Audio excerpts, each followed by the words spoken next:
fertilizer had been brought to the Kadapola Dedicated Economic Centre in Nuwara to be distributed among farmers in the area. However, this was the manner in which the farmers had reacted at the location.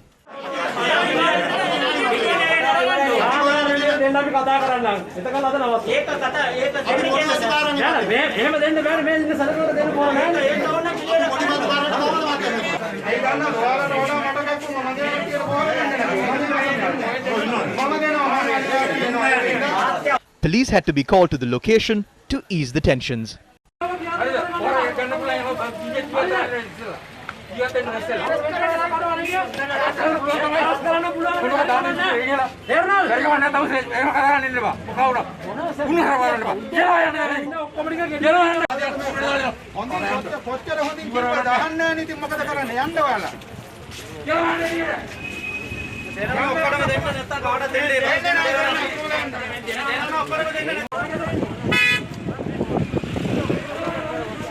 The distribution of fertilizer had been suspended temporarily with the intervention of police. We received fertilizer only twice. The Agrarian Services Centre received 5 and 10 tons. This area is thickly populated by farmers. The existing stocks are not sufficient even for 5% of the farmers. These were the scenes witnessed at the Kepetipola Agrarian Service Centre today.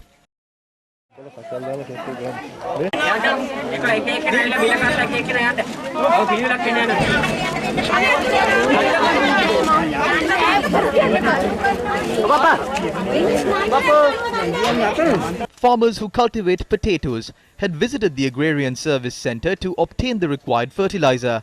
The police had to be called to the location to quell the tensions.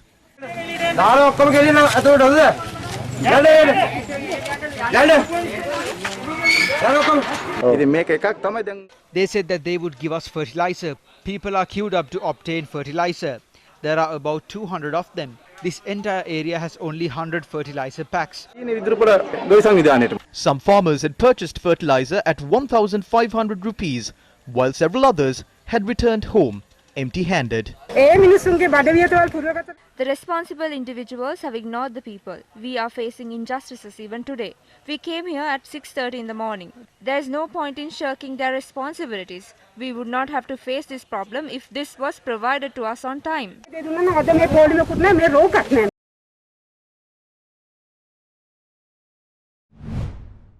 Cabinet approval has been granted to purchase organic fertilizer from local and foreign suppliers for the Maha harvesting season. Yesterday, the Cabinet had decided to import organic fertilizer required for 500,000 hectares of paddy lands for the 2021 and 2022 Maha season through state-owned fertilizer companies and distributed through the Agrarian Services Department. The Cabinet had also granted approval to import organic fertilizer required for 600,000 hectares to cultivate other crops based on the recommendations of Organic Fertilizer Research Institutes. Specialized fertilizer required for non-edible ornamental plants and other plants would be allowed to be imported based on the recommendations of research institutes under a permit system. There is a rumor circulating that the imported organic fertilizer contains urea mixed with waste material from China. Information has surfaced that a businessman is a member of this committee. Who will the tender be awarded to?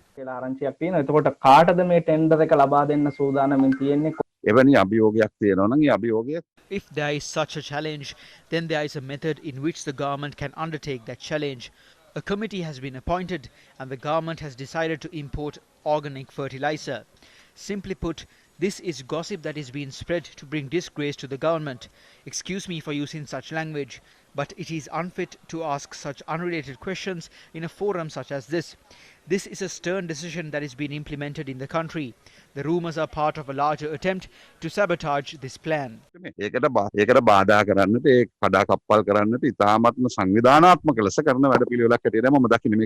Although the Cabinet spokesperson had expressed these remarks, the Soil Science Society of Sri Lanka said it is not in agreement with importing organic fertilizer as a scientific society, while pointing out that the requirement of organic fertilizer for rice and tea alone would be 11.5 million tons annually, and that the availability of materials would be the main constraint when the recommendations is made to go to 100% organic.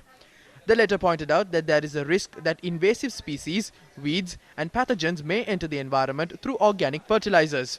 The Soil Science Society of Sri Lanka observed that there is no standards in places or facilities available to test for emerging microplastics, antibiotic residues, organic pollutants and biological contaminants, which are commonly found in organic fertilizer. The group cautioned that importing organic fertilizer without a proper regulatory mechanism in place will cause massive complications.